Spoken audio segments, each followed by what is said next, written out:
when people say, I don't care if they're black, green, yellow. Listen, there's no yellow, green, purple, red, or orange people. Okay? Stop saying that. This goes back to what you always say about legal and literal rights. And they don't understand that. I want to know what one of his black football players would have to say about his comments and saying, well, if you don't agree, well, maybe you do need to leave the country.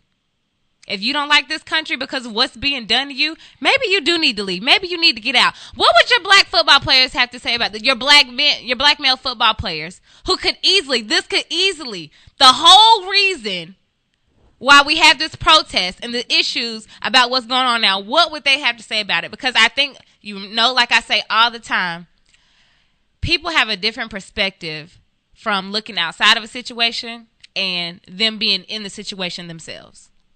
So would you not want your football players to say anything if one of their teammates was shot and killed by the police? You wouldn't want them to use their platform? Or would you be mad at if they would you tell them, okay, if you're so mad about it, you need to leave the country?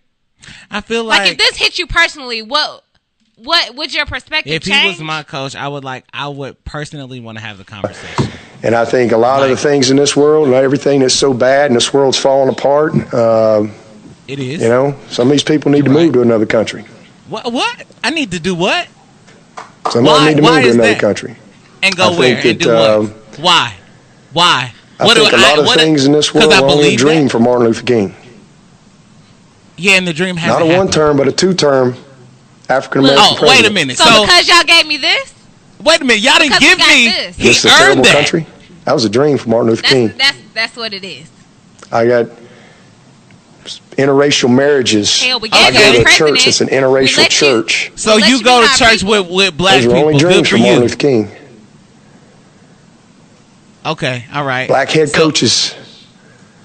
We let you be coaches. Black quarterbacks. We let you be quarterbacks. Quarterbacks at places like Georgia and Alabama and Clemson. We let you be quarterbacks at the most southern. In the South. Just a dream. The most southern schools. Black CEOs. Look what we did for you. NBA Black owners. CEOs. NBA owners. We let you be owners. We gave y'all money. We let you be this. Now, does that mean that there's not still problems? Yeah. Yes, there's still problems. We let you be this. The issue with this is your mentality is all wrong. You said you let us, basically. Like you're saying, we've got all of these things and is this not the fulfillment of the dream? Exactly. No, the fulfillment of the dream is the true equality of you not giving it to me earning it, and because us being equal. They don't understand equality.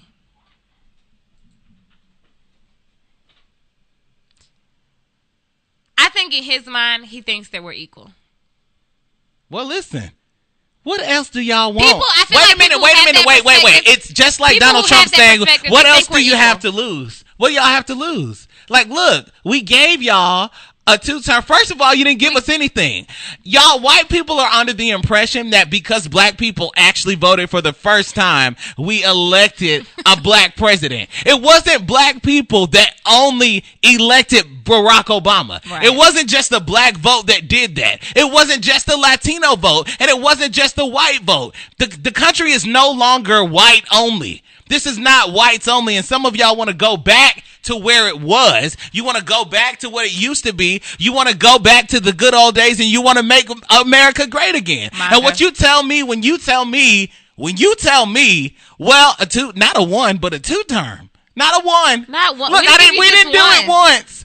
Look, we let y'all get over a second time. We ain't rioted. Y'all, we got a black person in the office, and we're not protesting. Because he's an American. That's why you have a black person. Like, America does not mean white. American only means white to white people. But Barack Obama is an American president, a black American president, because his black ass is an American, not because he's black. He's not qualified because he had black credentials. The credentials don't have a color.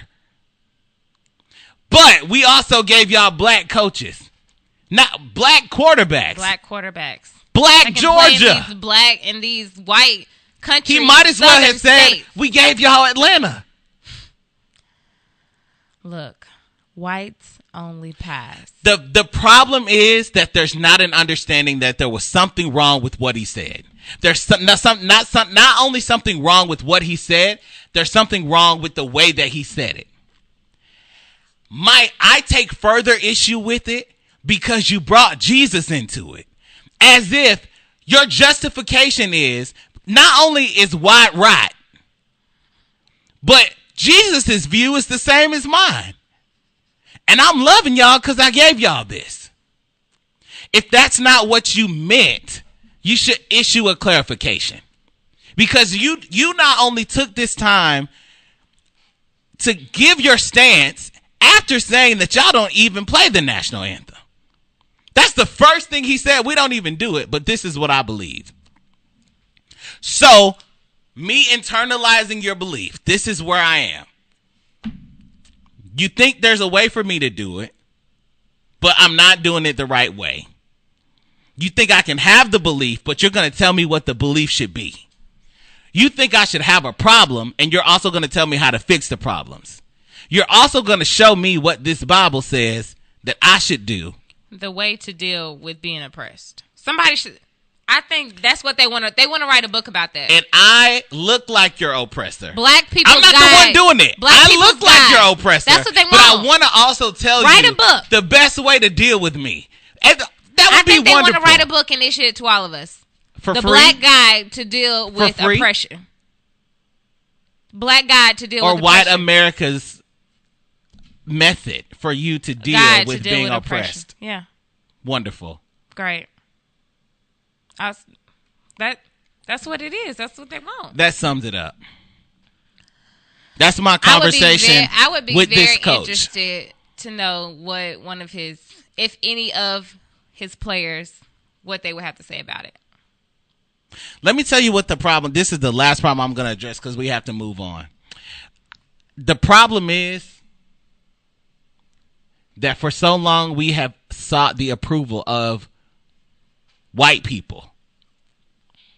And crazy, like people, the argument is always, and like I said, I have white friends. There's white people that I've had this same conversation with. They're like, well, I have white friends. In general, like, I think people just seek the approval of people. Okay, yeah, sure. Black people, because they've been oppressed, seek the approval of white people. That's just that is the culture. That's because of slavery. That's why we think like that. The trouble with this is some of us are waking up and they want us to get silenced because if everybody wakes up, because we seek this approval, people aren't walking away. Well, I'm going to just have to agree. I'm going to just go and agree, because I'm trying to play football. I'm just trying to play, man. I'm trying to win for my family, man. I got to agree for now. Like what you don't understand is the silence is an agreement for these black people on your team. When y'all are saying these things, they're not really agreeing with you. They are agreeing to get by because they feel the oppression and they've been taught to be quiet. Then you get somebody like us that has a platform. I'm not going to be quiet because you can't silence me. That's the whole point. If you're going to silence me, you're going to have to make me a hashtag. That is the whole point. That's the only way to silence me. That's the entire Make me point. a hashtag. You're saying that I think they think that maybe he thinks some of his players wouldn't protest for a certain reason, that they think like him, like this isn't where you use the platform. And Colin Kaepernick is an example of what you just said. I think that's part of the fallacy. It's an illusion. You feel like, well, look, I'm giving you this opportunity. And that's the stance he could take. Man, I'm giving you the opportunity to play. This is a D1 school. You have the opportunity to play before thousands, man. Don't put your career on the line trying to stand for something that your ancestors already fought for and won. I hate you when you do that accent because Dabo doesn't talk like that. I hate you when you do that. No, but no, the way he talked, he said he's brother was a police officer for 30 years. All right. That's what he said. Okay. We gotta wrap this up. When we come back, we'll get into T.I. with the time we have left. Check in with us on 1-844-997-4253 at the ShakeUp Nah, shake. The ShakeUp AM on Instagram and Twitter.